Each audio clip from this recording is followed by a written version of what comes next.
All right, so we are doing our first review for the Defenders.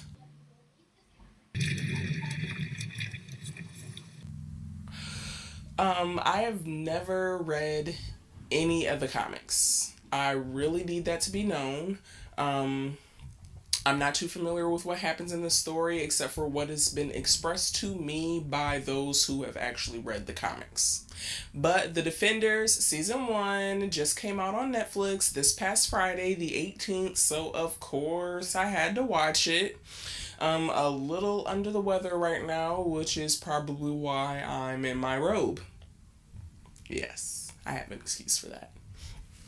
But I just finished The Defenders and I wanted to share some thoughts. Hear your thoughts. Find out what's going on.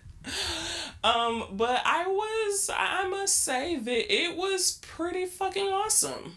And I do mean that. I definitely enjoyed the fact that the Iron Fist was so much less annoying in The Defenders than he was in the actual Iron Fist season 1. You can actually see him fighting, which is a lot better than that choppy headshot, fighting scenes that they gave us in the Iron Fist.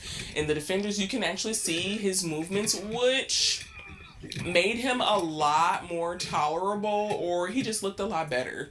He looked less like he showed up for work that day and they just told him what moves to do and he did it.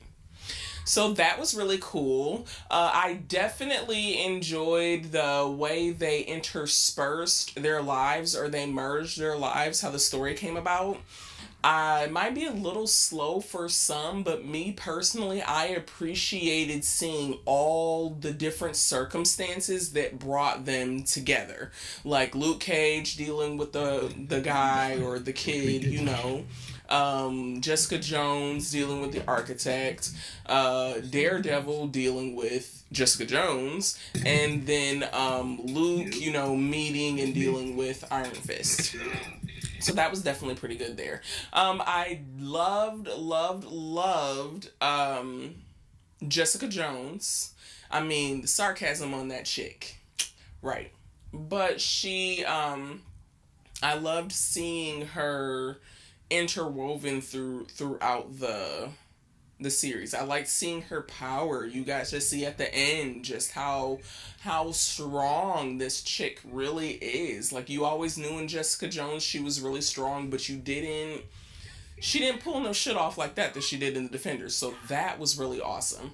I also loved that her dealings with Daredevil. There was a part where Daredevil, Matt Murdock, was following her, and it goes from a certain point to where he's trailing her to her trailing him. And I liked seeing their skills. Like, yeah, he's not the only detective.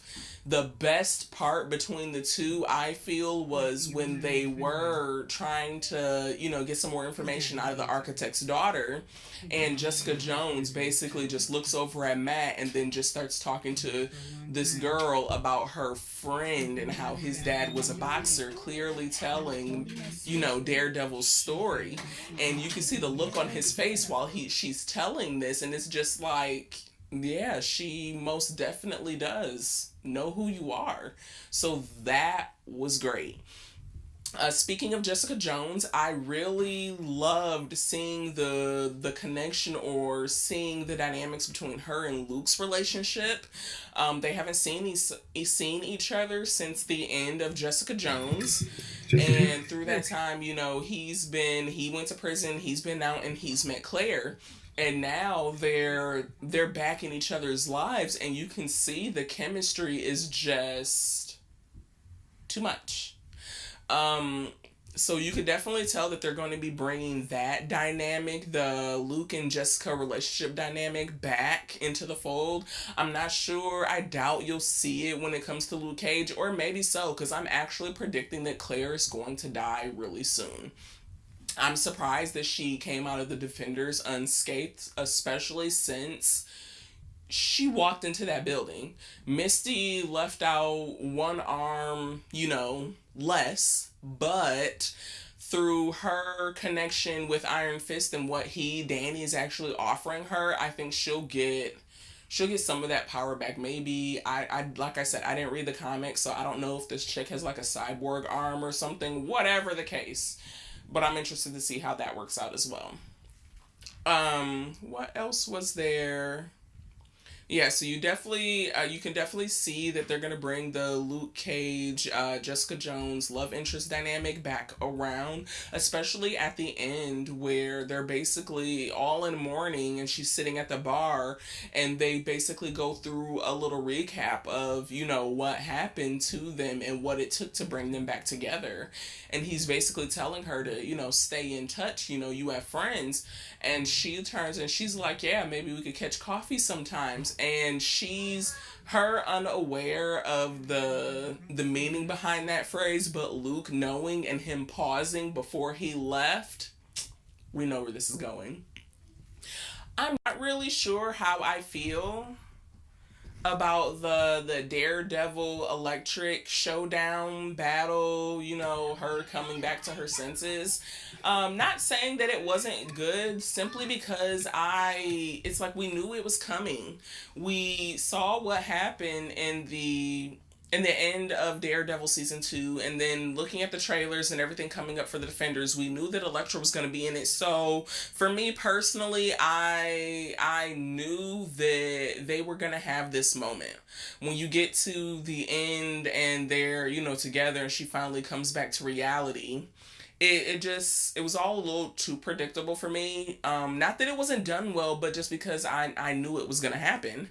I am glad, though, that we tackled this dynamic in the Defenders, so that when we get to Daredevil season 3 and he's fresh out of his cave, we can move on to something else. Which is another question, because he was in the room by himself. So we don't know where Elektra is. We don't know how he got there. And then we also have to ask ourselves what's with Gao and the other guy from the Hand, who might actually be dead, because they were all down there together. They were all down there together when the bomb went off and collapsed them down. So, one, logically thinking, if Daredevil is out, they, or at least one, would be out as well. So I can't wait to see what happens with that. I am thinking that we're going to see some collaborations or some crossovers coming. Oh, my mic is probably too high. I do think we're going to see some collaborations or some crossovers come about in Daredevil season 3, simply because like he told Danny at the end, protect my city. And so that's going to, I think, for me, that was also one of the things that Jessica was fighting over, or in turmoil over, when she was sitting at the bar. Not because she's there, she's in Hell's Kitchen. So not just, okay, this guy is gone, but also coming to terms with what she was going to have to do. But then again, you see Iron Fist on, top of the building, clearly in Hell's Kitchen. You could see, the top of the building. So Manhattan is all the way over there, and then you've got him on the top of the building over here. So I'm not quite sure right now who's going to be the one saving Hell's Kitchen while Matt is MIA. I'm thinking Jessica Jones, maybe Iron Fist, maybe both. I don't know. Tell me what you think.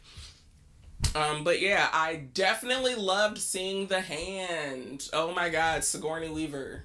Love her. I loved seeing the Hand and seeing the dynamics between their group. Because so far, all we've really seen, we saw Gao and we saw Nobu in Daredevil. And then we caught a glimpse of Sensei, or whatever that dude's name is. I forget. I don't care. We saw him in Iron Fist, and now we're coming to understand, the full power of the Hand, the full, roll call of the Hand, and what it means. The Hand, 5 fingers, which, we could have figured it out, but damn. And I loved seeing right off top who the big boss was. because Sigourney was running it all, and I was not expecting her to get popped like that. Speaking of popped, I wasn't expecting Styx to go like that. I mean, the guy just cut off his hand to get away from her, and then he ends up stabbed on the floor by her anyway. And that was a heavy loss. Because Styx, I mean, yeah, blurred lines. But Styx was that dude, and for him to go, I really don't know. I mean, not that Matt really needed him, but he was a good person to have because he had a lot of the knowledge that they needed. But we'll see. So, all my thoughts for the Defenders. Definitely gonna have to go through and watch it again. My boyfriend apparently has told me that it's going to be in rotation with the Daredevil that he continues to watch over and over and over again. I definitely hope the shows still keep up their momentum. I am kind of antsy with Disney dropping Netflix and them holding Marvel. So I'm hoping that the shows can continue on Netflix. I'm hoping that they continue in the capacity and the depth that they are on Netflix, but I guess we will see. Oh, my first giveaway is still going on. We will be announcing the winner this Friday, the 25th. So don't forget to check that out or sign up. If you like this video, please go ahead and hit the like button. And if you think I'm less annoying or you're feeling kind, you could go ahead and hit the subscribe button as well. And then don't forget to check out 12 with 2 Kids. I have new blog posts coming up on every Tuesday and Thursday. And I even have a blog that I just wrote about my plea for justice for the Raid 3. So that was another wonderful random moment with me.